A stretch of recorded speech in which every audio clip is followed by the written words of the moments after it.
One is a refresher over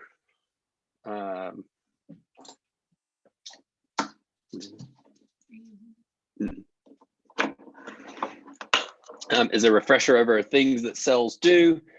I don't intend to go into a lot of detail, but mostly just to remember, so that we all remember, oh, what organelles are present.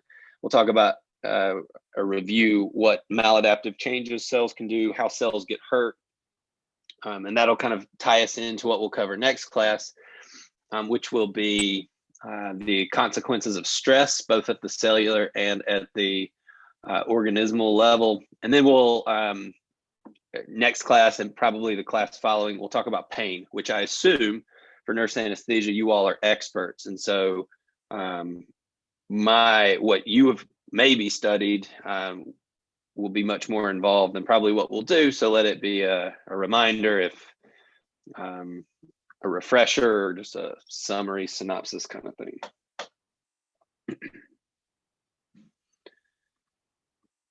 All right, so chapters 1 and 2, we have our lecture objectives, which are fine and well and good.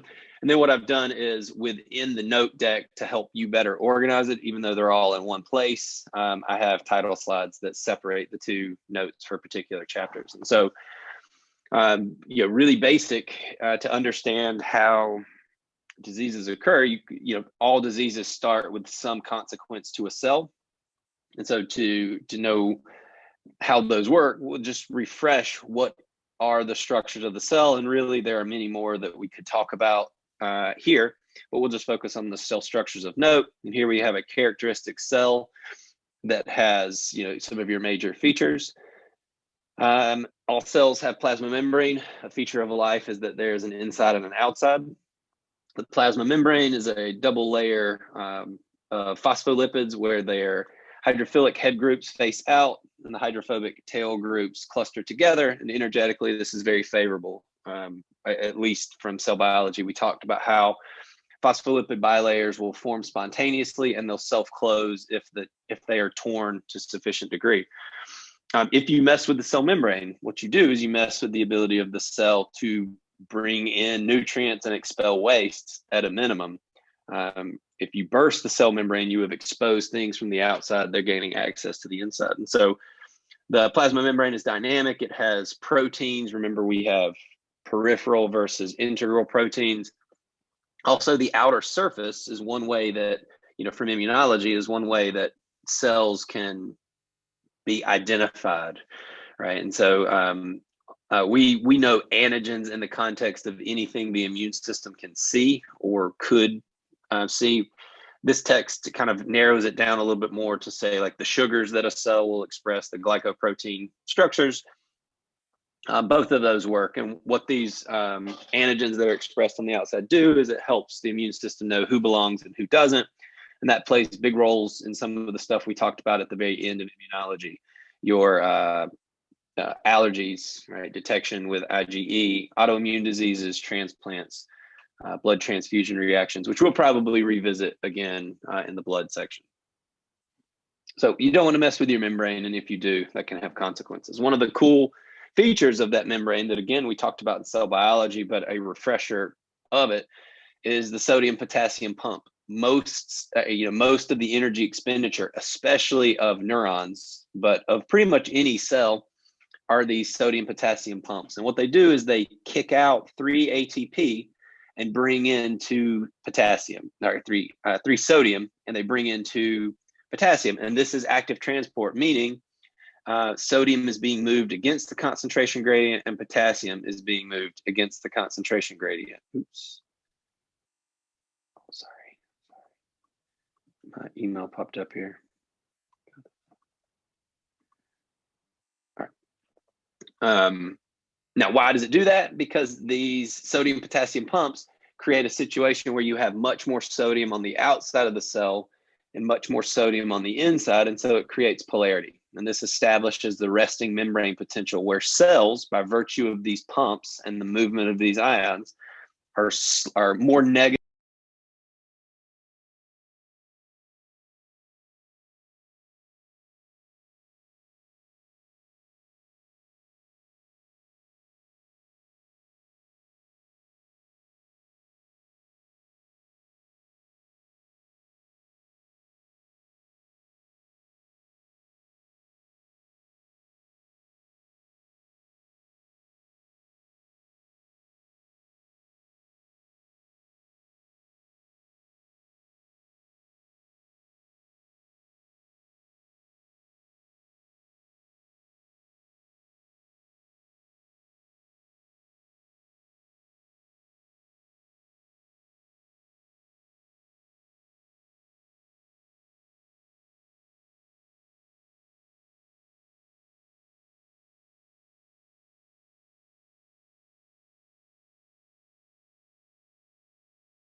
This happens in cells normally. Anaerobic exercises, for example, your skeletal muscle cells have not yet had time to get oxygen there to meet the needs for the energy that they have. But it can also be a case where you have this occurring as a result of, say, low oxygen, say hypoxic. And neurons, for example, don't do this well. And so neurons are highly susceptible to hypoxia and low oxygen. So if it's just going to be anaerobic, it's going to be glycolysis only, which is going to occur in the cytoplasm, and that can have aspects of fermentation. And so what will happen is that glucose will get converted to pyruvate. In the absence of oxygen, that pyruvate accumulates and actually will be converted into lactic acid. And that's what can alter the pH. And that's what gives you things like lactic acid threshold, which shuts down anaerobic metabolism because there's only so much those enzymes can tolerate. In anaerobic metabolism, the net yield from glycolysis is 2 ATP. So you see a big disparity. You are much more efficient in the presence of oxygen than you are in the absence. Another organelle type that plays a role are lysosomes. These are the little garbage disposals for the cells. Anything that is taken into a cell is very likely going to be processed through the lysosomes. So because they have digestive enzymes and they are able to digest foreign material. And this is a process called heterolysis. In some cases, lysosomes will also release enzymes both on purpose and as a result of pathology called autolysis. And that is where these digestive enzymes are turned on the cell itself, and that can lead to the cell dying both in a programmed way, but also sometimes in a necrotic or undesired way.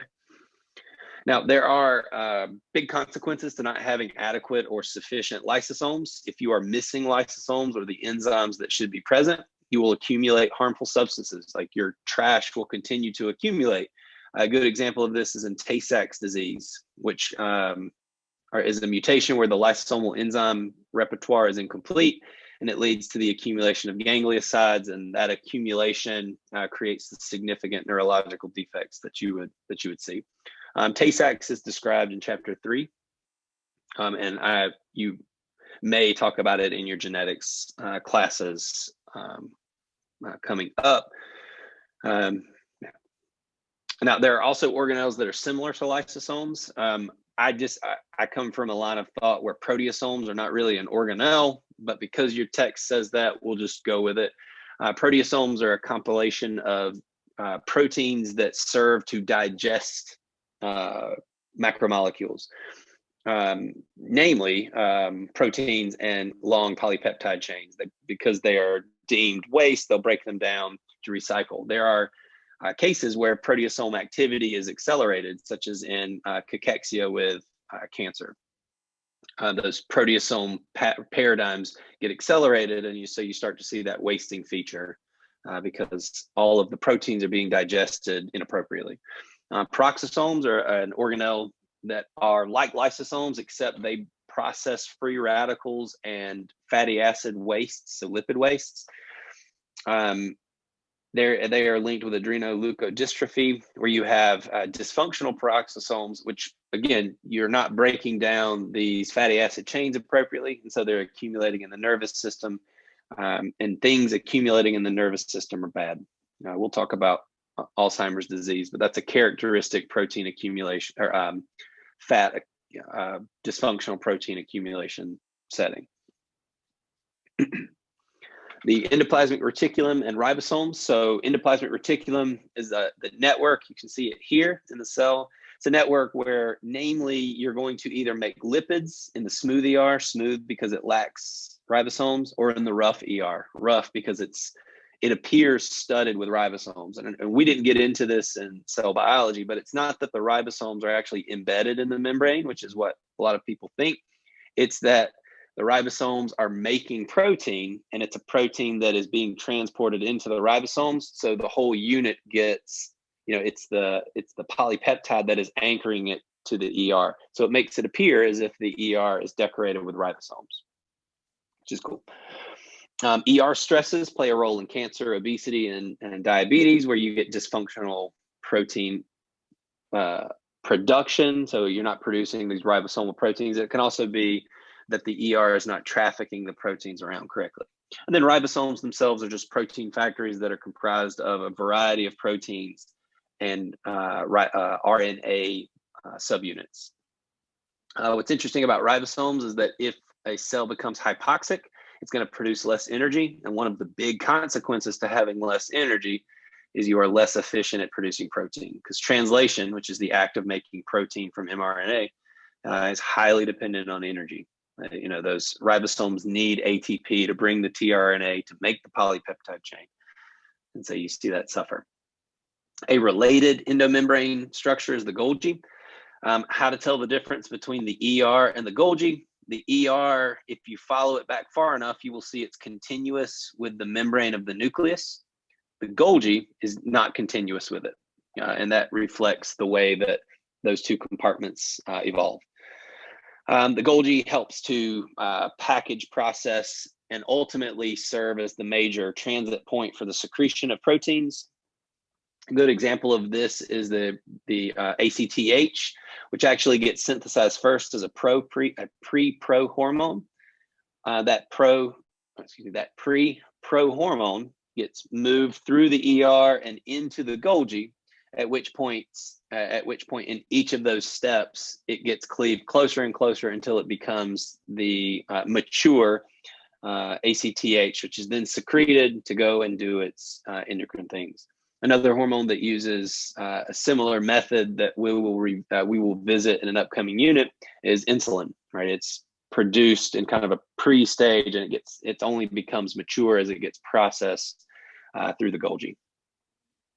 Kind of lumped together because we'll just be very brief about them. We have secretory vesicles, microtubules, and microfilaments. The microtubules and microfilaments are two types of cytoskeletal components. So they help with things like cell division and movement and intracellular transport. So if you have dysfunctional cytoskeletal structures, you're going to have a big consequence to the cell. Secretory vesicles are formed by the ER and the Golgi, and those are vesicles that are moving things out of the cell. And we talk about some of these secretory vesicles in the form of synaptic vesicles, which are holding neurotransmitters to be released upon stimulation. Maybe the most important, or at least if you are biased towards the nucleus, you would think this is the most important. The nucleus is the structure. Often it's the largest, or at least maybe the best defined, although definitely not always. It contains the nuclear material, the DNA. DNA, recall, is comprised of nucleotides, which come in two classes: the purines, which are the adenine and guanine, and the pyrimidines, which are cytosine and thymine. DNA is replicated in a semi-conservative way by an enzyme, DNA polymerase. And what that means is that when a cell's chromosome replicates, the two new copies will always bring with them an original. And so when those two new ones replicate, you still have an original that gets passed down. And so what this does is it creates a way to always have a master available, right? If the new copy that's getting made has an error, it can go to the original strand and say, am I doing this right? And it can make errors. And so what we get is that during replication, we're going to have complementary base pairing. So the A hydrogen bonds with the T and the C's hydrogen bond with the G's. If you have a mismatch, if you put an A where that shouldn't have been, there's a proofreading mechanism that can come through and say, oh, based on the original strand, this is the wrong nucleotide, and it can fix it. And so what you see is that we only have errors in our base pair replication, one in every, I think it's 10 billion or more errors. Now, we know those errors can have significant consequence, but it doesn't happen as much as it could because we have such good proofreading and that semi-conservative replication. So just a brief word, what are some of the processes that occur, right? We have that replication, but that's making new copies of the DNA. That DNA is then going to be converted into something usable by the cell, which is namely proteins, although we also make some RNA. And so transcription is the act of taking it from DNA and converting it into a similar language. It's still nucleic acid, but it's a little bit different. And that's namely in the form of mRNA. And this is mediated by a collection of enzymes called RNA polymerases. And then that mRNA message can be translated, and that is to take it from a nucleic acid language into a completely different form, proteins or polypeptides. And so we see that conversion into amino acid sequences. This is occurring with ribosomes, and they use transfer RNAs or tRNAs to bring the appropriate amino acid based on a 3 nucleotide sequence, the codon. And so the codon AGA will tell a particular tRNA to bring a particular amino acid. And there are ways where this translation is also efficient because you have redundancy in the codon code. So with that, that's just a very brief overview of what structures you find in the cell. Any questions of that?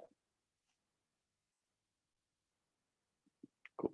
And if you think them, feel free to throw them in the chat, and I will address them. All right, so chapter 2 is taking that idea, okay, cells, we want to know what cells look like because they are one of the key places where things might go wrong, and every disease has a dysfunction of some cell somewhere. And so in this, we're going to look at, well, what are the injuries and then the adaptations, both good and bad adaptations as a result of that injury. Just some basic terminology to kind of make sure we are all aware of. Etiology is the source of something. So the original cause in this case of why a cell becomes altered or why a disease occurs. An agent that is the pathological agent is called an etiological agent. This could be, say, a particular infection or a particular type of trauma or a mutation or et cetera, et cetera. And there are some that are characteristic changes. So certain etiological agents can be tied more appropriately to a particular set of observations. For example, cold temperatures characteristically cause frostbite. Streptococcal bacteria characteristically can cause sore throats. That's not to say, though, that streptococcal bacteria are the only reason that sore throats can draw out. Cold temperatures are not the only reason you can get this characteristic appearance of frostbite, although it's mostly that. Now, what will a cell do when it experiences this, or when it comes into contact with this agent? It will either compensate, it will adapt, and it will do fine, or it won't. And it will try to adjust to, or it will try to adjust to it, and those adaptations actually promote pathology. Some more basic terminology. Histology is just the study of tissue, so anything with a microscope. A biopsy is what you take to get that histological sample, usually. Autopsy is examination of tissue from a deceased organism. If you've ever seen the term necropsy, that is when you're doing it to, usually you use that when you're talking about an animal. And then pathognomic changes, which is an interesting term that I might share some information about how this arose, this term. But what a pathognomic change is this unique set of features that identify with a disease presentation. And one good example of that is that if you see these craters in the stomach, you would see that and say, very likely, although by no means definitive as you gather it, but crater formation in the stomach speaks to very likely stomach ulcers. So with those terminologies in mind, what are the basic cellular adaptations, both good or normal, or could be normal, but also they could be bad? It all depends on context. And so cells can become hypertrophic, and this is where a cell gets bigger. There can be two types of hypertrophic changes to cells. There's those that are physiological, which basically means it's growing bigger and it has adequate support to grow bigger. Example of this is if you are an aerobic athlete, your cardiomyocytes are going to get bigger. Your heart's going to get bigger, right? Both the cell and the organ. And in that case, it's physiological because as the heart gets bigger, it also has support from the blood supply that allows it to do well. Muscle getting bigger, like that could be a hypertrophic change because the muscle is being stressed. It has the blood supply to support it growing bigger.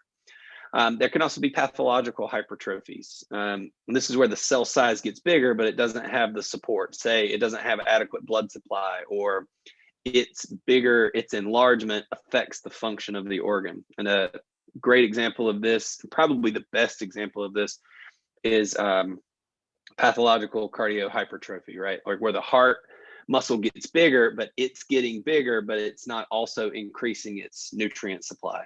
And you see this as an especially downstream effect of hypertension, where now you have this big pocket of heart tissue, but it's big, but it doesn't have adequate blood supply. It also is affecting the ability of that heart to contract. And we'll look at some of those contexts in unit 3, I think, or 4, one of the units where we're focused on cardiovascular system. Now, the opposite of hypertrophy is cellular atrophy. And this is where cells become smaller. Generally, they become smaller because for 2 reasons, they're basically the same. They're not having the appropriate metabolic demand. That could be because they're not getting the growth factors they need. And that could also be because they're just not being used. And both of those work in the case of muscle atrophy. If you have ever had a limb that you couldn't use, those muscles get smaller because they're not being used, so metabolic demand goes down. Simultaneously, if you have someone who has lost innervation to a muscle as a result of a nerve injury, that muscle atrophies, and that's because the nerve is not stimulating it. It's not delivering growth factors. The muscle is less metabolically active, and the body says, well, we're not going to support this because it's not growing. And so you see it getting smaller. Related to hypertrophy is hyperplasia, and this is where the number of cells increases, not necessarily the size, but this would be if you were supposed to have 4 cells there, instead of, you now have 8, right? And so you see more. You only see hyperplasia being an event in cells that are capable of dividing, a process called mitosis.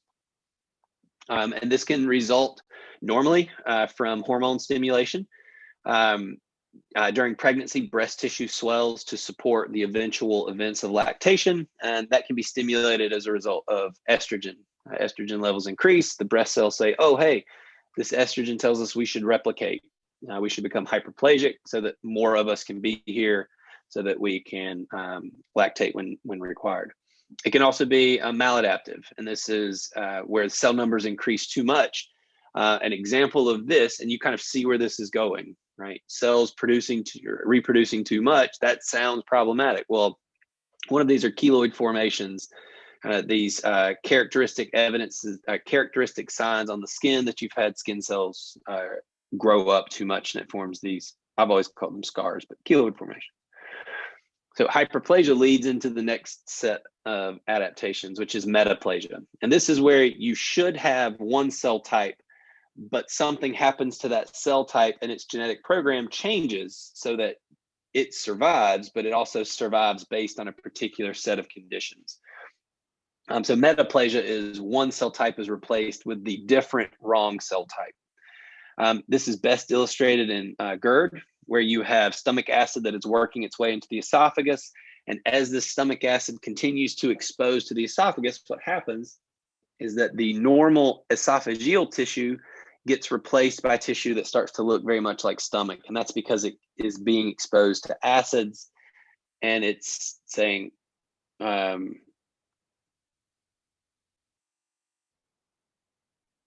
yes, somebody said keloids result from collagen, and that's because the fibroblasts hyperproliferate. You have too many fibroblasts that are making too much stuff. Kind of like scarring going wrong. And you can capitalize on that. You can make keloids form sometimes. Okay, good question.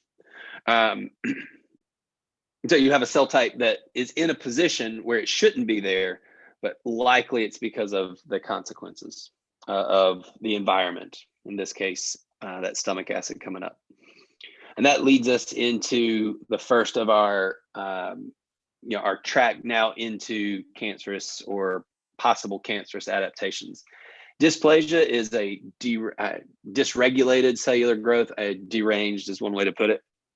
Often dysplasia is the result of chronic inflammation or some insult. that has made a cell start to divide in a way that's not normal. Cells that should appear as one cell type will start to look different. They will be maybe less mature, which gives them the ability to spread. So dysplasia is kind of that precursor to possible cancerous cells. And this is what Pap smears are testing, right? They're looking for cervical cells that are appearing unusual. There's cervical dysplasia. And that leads into what it could become neoplasia. And that is new growth, where you have cells that are completely disorganized. They grow inappropriately, and they can also go where they have the potential to go wherever they want. And because that speaks to the two types of neoplasms, benign, those that are fairly well confined or a little more mature, versus those that are malignant. Often you'll see the term tumor used interchangeably with a neoplasia. There are nuanced differences that are likely beyond the scope of us. And so what does it mean to be benign? It means that you have mature cells. There are just too many of them, and they are growing uncontrollably, but they are the cell type that's probably supposed to be there. Because they're very mature, it means that they are typically not metastatic. They don't spread because they're a skin cell that just is mature and it just keeps growing up. Most benign tumors have well-defined borders. Benign cancers are generally better prognostic, are better to have, but it also depends on the context. Because if you have a benign tumor impinging upon some brain tissue, that would be problematic. Those that are malignant neoplasias are going to be poorly differentiated, meaning they are very much immature. And that immaturity means that they are much more likely to be able to spread and invade. And so here with malignant neoplasms, they're going to have poorly defined borders, which means they are more likely to leave and go to another tissue site and start to divide there. I borrowed this from another text. We've got our slowly expanding benign mass. Here we have our more irregular malignant one, where you have cells that are dedifferentiated and capable of invading. And I borrowed this from another one that I think is a nice summary to show the different types. If this is normal, hypertrophy is where the cells get bigger. Atrophy is where the cells get smaller. Hyperplasia is where the cells generally are the same size, but there's more of them. And that can progress into metaplasia, where you're going to get, or may progress into metaplasia, where you have the changing of a cell type. It's supposed to be flat squamous cells, and they're being replaced by columnar cells. Dysplasia is where you have normal cells being replaced by poorly differentiated cells. And if they become neoplasic, they're now able to leave, right? They're able to spread and migrate because they are very immature, undifferentiated.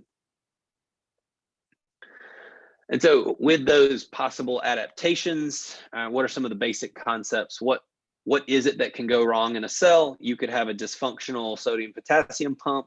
What this will do is it will mean that neurons, for example, lose their electrochemical gradient. The other consequence to having an inactive pump, yes, those cells can't work right, but it also means that too much sodium can come into the cell. And that means that the osmotic balance is going to be off, right? Cells rely on having a lot of sodium outside to keep that fluid, the net fluid movement is more often in than out. That will affect their osmotic balance. It also affect their ability to synthesize ATP, which one of the big consequences of not enough ATP is that calcium concentrations become dysregulated, and that can lead. Somebody asked, can benign eventually become malignant? It depends on the tumor type, but some cell types can express that. It all depends on the exact type of mutation, or if it's a mutation or insult. Yeah.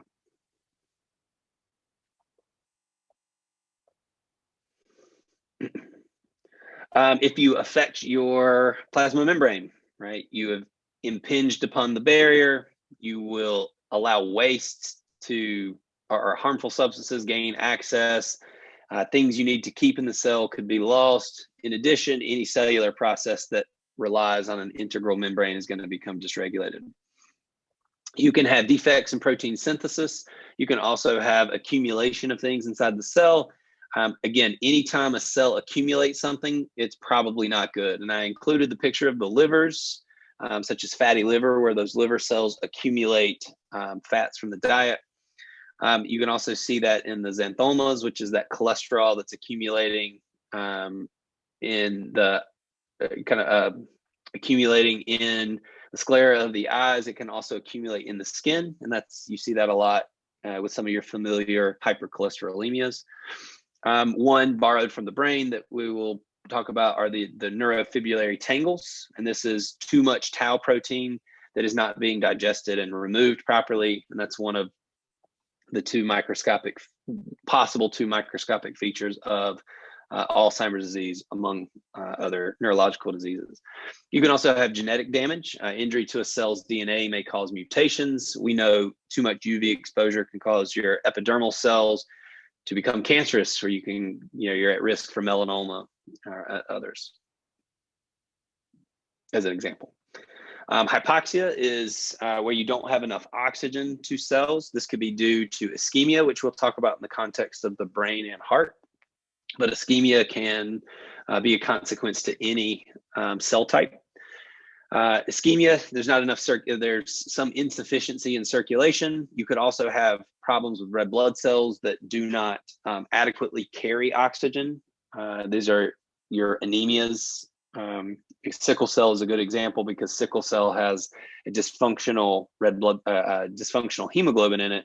So not only is it the wrong shape, but it's the wrong shape because it doesn't bind oxygen. Its hemoglobin isn't as good at binding oxygen, causing a host of problems. It could also be pulmonary insufficiency. And so we'll look at those in the heart and lung sections. Hypoxia can cause cells to become anaerobic. Some cells can handle this fine, but the overall consequence of that is that acidity is going to continue to increase. Some cells do not tolerate this at all, or they have very low tolerance. Brain tissue is especially, nervous tissue is especially intolerant of anaerobic metabolism. You can also have free radical injuries. Here, it's an inevitable feature of aerobic metabolism. This is the result of the generation of reactive oxygen species, where you have unpaired electrons that get with oxygen or some of these downstream parts, and they are very good at interacting with everything, proteins, whatever. And one of the things they can particularly interact with is proteins inside the cell and the plasma membrane. And that can lead to the consequences we've already talked about. Cells, though, have means to handle this. They have a series of enzymes, right? They have superoxide dismutases. They have these peroxisomes. They have these enzymes hanging out in the middle of in the cytosol and in the area of the mitochondria to clear these things up. The problem is if you are generating more free radicals than you can get rid of. And this is what we would call oxidative stress, where the protective mechanisms are overwhelmed and the cell experiences free radical damage. Right. And so then you can turn and say, okay, well, what could cause these injuries? You could have physical agents, or you might also see these called like mechanical lacerations, falls. This would include things like electrical shock and burns, extreme temperatures. You can have chemical injury, which can both be as a result of something from inside the organism or cell, such as endogenous chemical injuries, high blood glucose. If you have too much glucose, that eventually causes injury, causes cells to become dysregulated, but it can also be exogenous, drugs, pollutants, smoking.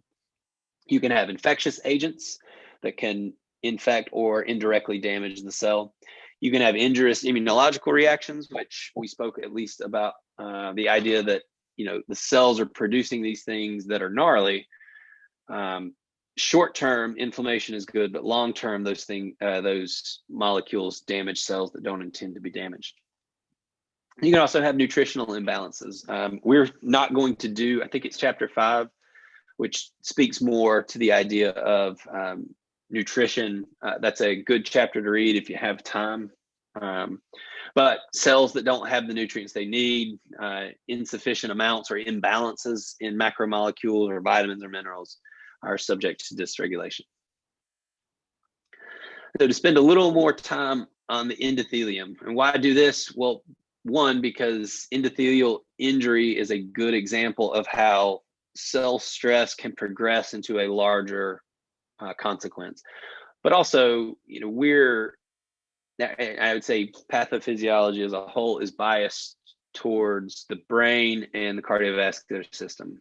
And endothelial dysfunction plays a role in two of the most common and those with the highest mortality and morbidity: heart disease and stroke.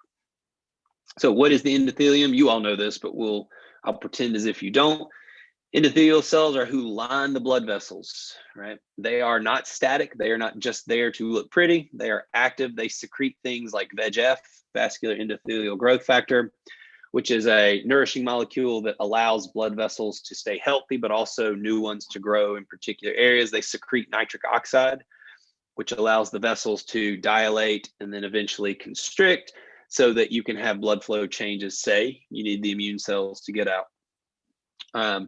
They also secrete endothelin, which is a molecule that allows for endothelial cells to communicate and interact with each other.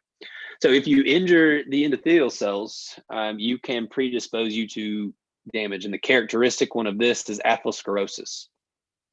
And atherosclerosis, as you see here, is this accumulation of stuff inside the vessel wall. And what this does is it not only accumulates, it can obstruct, right? It can grow and grow and grow. Blood flow gets worse in this area. It can also become inflammatory, right? You have these cells that see this and are responding to it. It can also become unstable, where you have this fibrin clot that is formed over it. Well, it can start to leak, and now you have this stuff spilling out, which could go and cause thromboemboli in other places, right?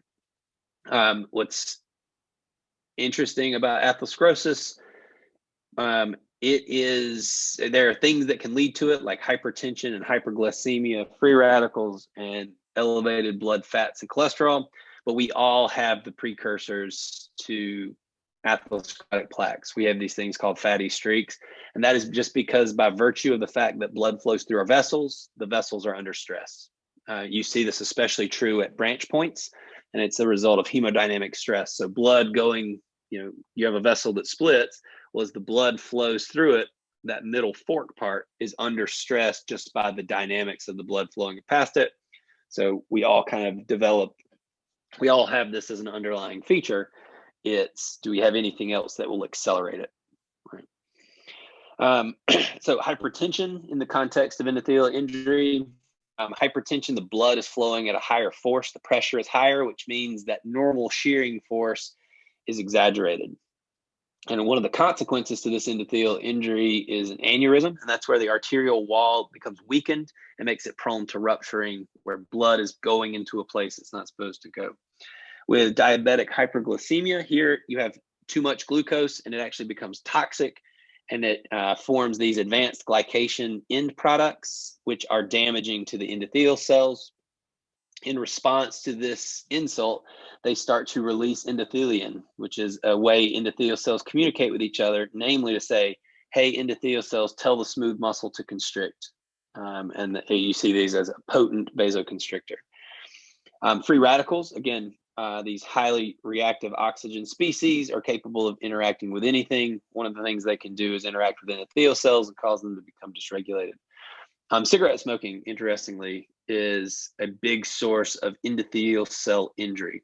Also, certain types of nutritional things. It's possible that highly charred cooked foods might increase free radicals. Literature is weird. If you have persistent angiotensin II secretion, angiotensin II is something that increases blood pressure. Well, if you are increasing blood pressure, you can view that with what were the consequences of hypertension, and you see angiotensin II secretion elevated, especially in heart disease and kidney dysfunction. So staying in that line of endothelial injury, let's give a word about LDL cholesterol. we talk about this in the context of atherogenesis. Atherogenesis is the formation of an atherosclerotic plaque, and an atherosclerotic plaque is that deposition of junk inside, within the endothelial layer of a blood vessel. This is initiated, atherogenesis is initiated by endothelial cell injury.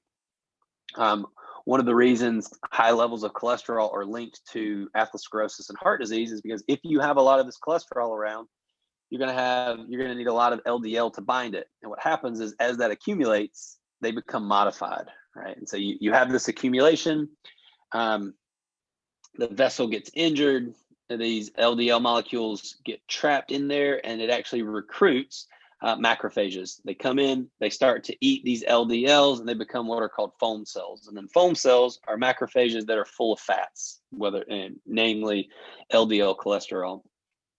These foam cells are what create this plaque, and the plaque and the accumulation of this plaque stresses the endothelial cells so that they are no longer making adequate amounts of nitric oxide, which means the vessels don't dilate appropriately.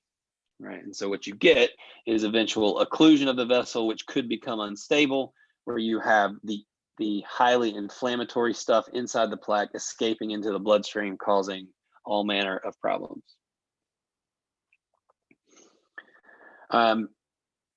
Now, so cells are obviously we've talked that cells have the possibility to die. Well, not all cell death is the same. One type of cell death, which we referred to in immunology for sure, I don't remember if we got to it in cell biology, is the concept of apoptosis. Apoptosis is a normal a normal process for cellular death. It's programmed. It's organized in such a way that it does not cause significant inflammation.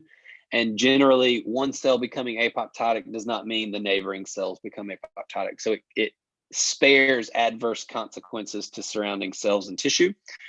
Physiologically, it's required if you create mice or have deficiencies in apoptosis, that is cancer, or that can be cancer. Like many types of cancers are resistant to death. They will not die when they're told to. What are a couple of examples? We talked about immune response contractions. How do you get rid of those T cells? You program to die. Like you tell them, hey, you've served your time, you die.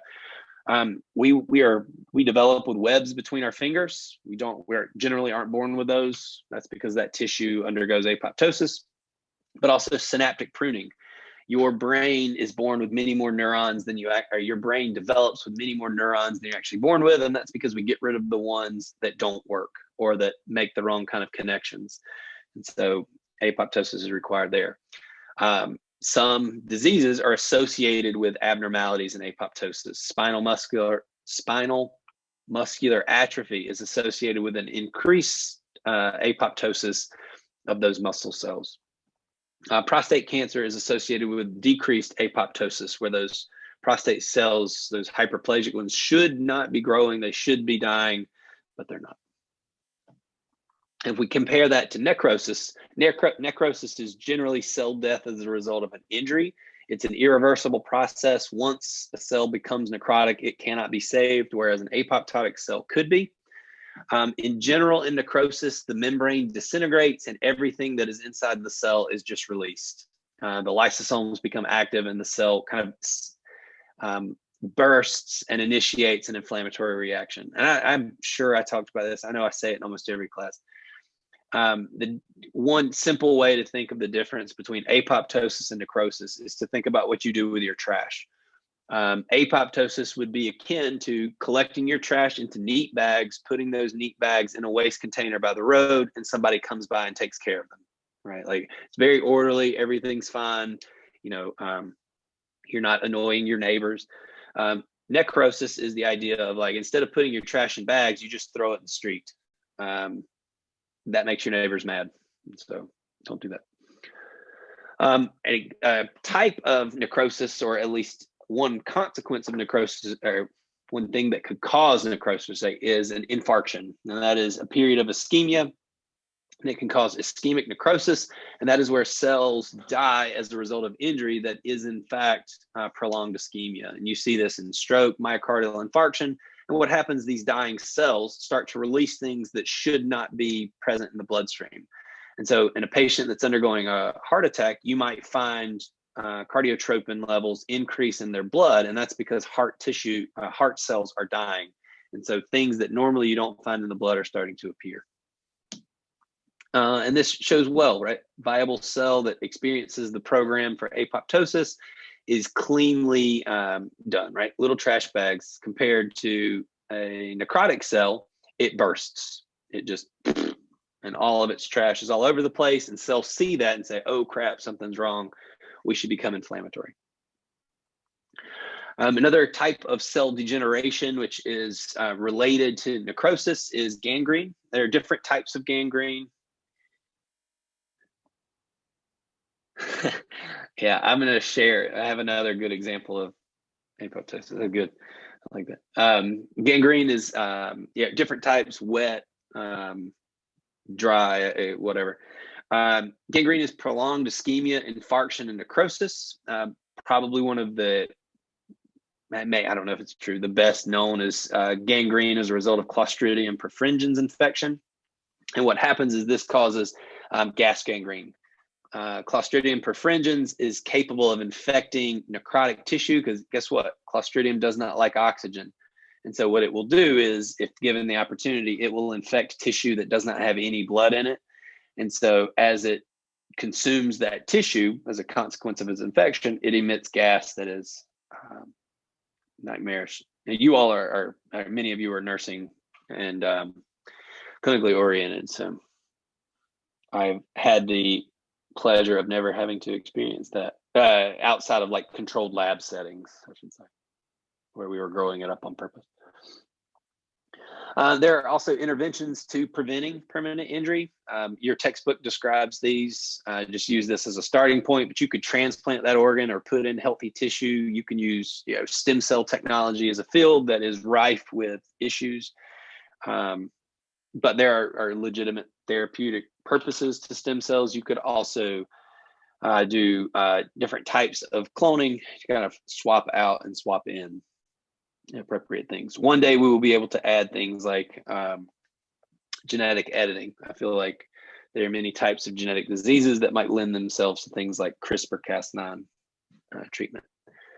And I think that was the last slide. Yeah, so that kind of covers us through chapters 1 and 2. There is only advantage assignments for chapter 2 for this part.